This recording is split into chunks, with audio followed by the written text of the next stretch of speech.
Hey everybody, everybody being all kinds of people, I guess, because I think I'm going to make this public and keep this story going. I'm not officially terminal.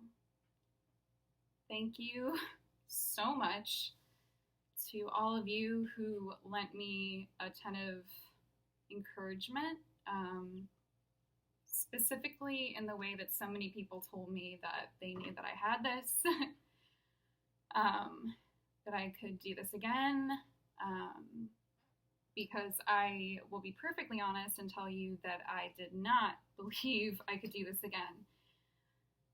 I'm a little shaken up right now, and I'm not going to make a big effort not to be, because I think that would be doing a disservice to myself and everyone else who's facing this kind of thing. Um, so, yeah, sorry that I'm a little shaken up, even though I just got technically great news. Yeah, I guess I'm about to technically cheat death for the third time in my life. I'm 26, by the way, and I was diagnosed when I was 20. I had a mole on my arm up here. It seemed super innocuous and boring and lame. And then someone said, go check that shit out. It's kind of weird. That person happened to be an uncle who had a melanoma. Whatever. I got the mole biopsied. The nurse, I'm quoting, said 99% sure, comes back negative within a week. You're not even going to hear from us. A week later, I had 12 inches of skin removed. I had lymph nodes taken out, and there's a cool scar that stops me from sweating now, which I'm kind of into. And this one pumps double. Kind of a shoddy after effect. I digress. They took a few lymph nodes, and then I found out what lymph nodes were. I won't go into that. Google it, because I'm still not a doctor. One of them had cancer in it. So they could confirm that I, Jessica Lauren Hughes, had stage 3A metastatic melanoma. People don't hang out an advanced stage melanoma for 6 years, and I'm 26 now.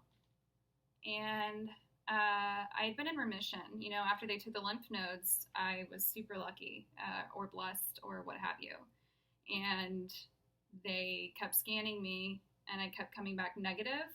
They call it unremarkable, which is the shit when you have had cancer. You are dying. Sorry, that's insensitive. But I guess I can be a little insensitive about death right now. You're dying to hear you're unremarkable, right?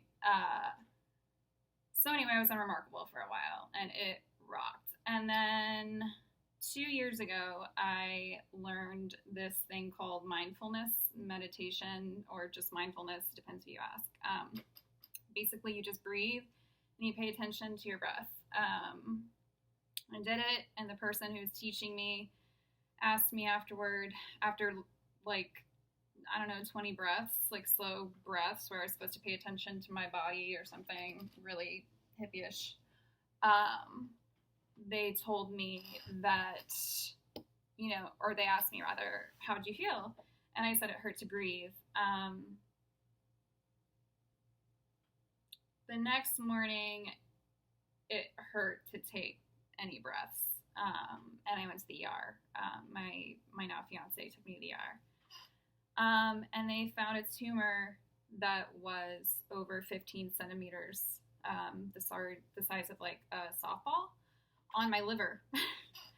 I don't know how long it had been growing there, but long enough to be that giant.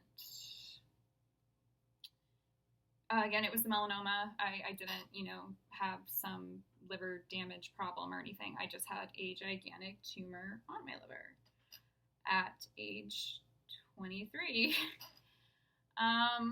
And like leading up to that, I, you know, was post-grad. I was really stressed. I was working 60 to 80 hour weeks. I know people talk a lot of smack about millennials, but I got right out of college and I worked 2 jobs and I worked myself sick.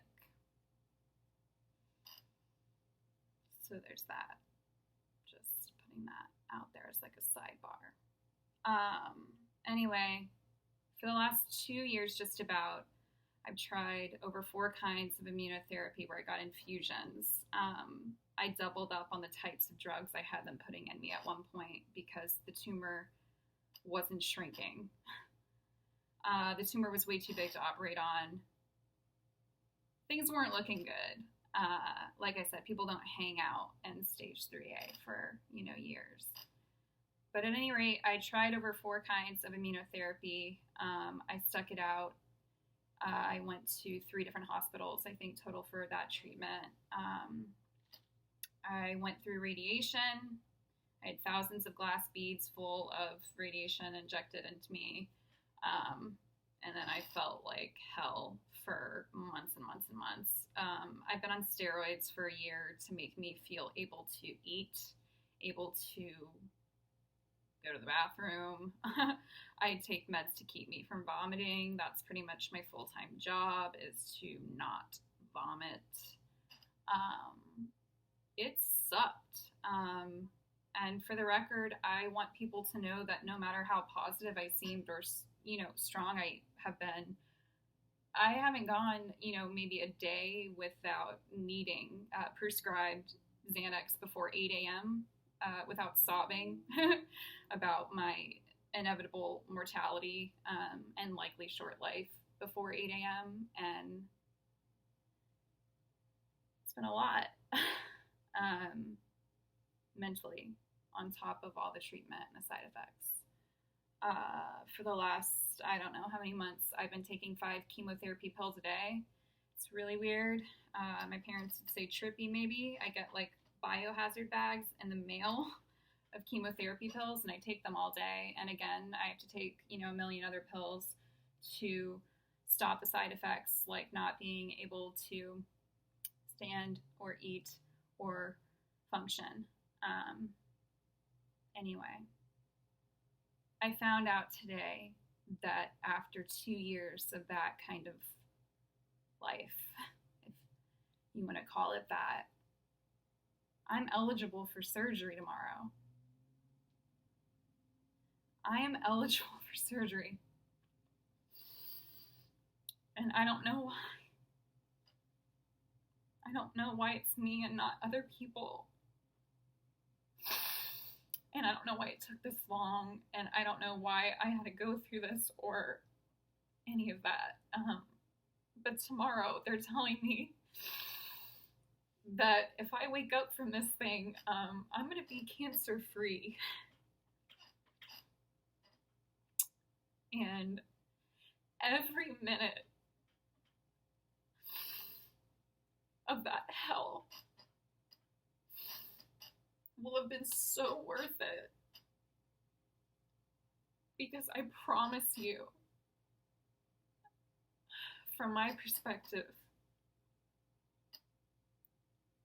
that life is that precious. And I can't wait.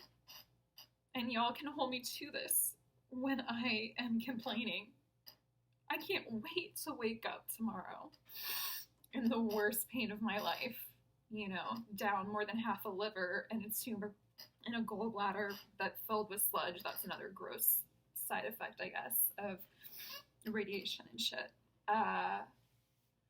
Anyway, I get to wake up tomorrow in the worst pain of my life, but I get to wake up. And I hope you'll all wake up too. And I just wanted to thank everybody that told me that I could do this, because I definitely didn't think I could. Not a lot of the time. So thank you.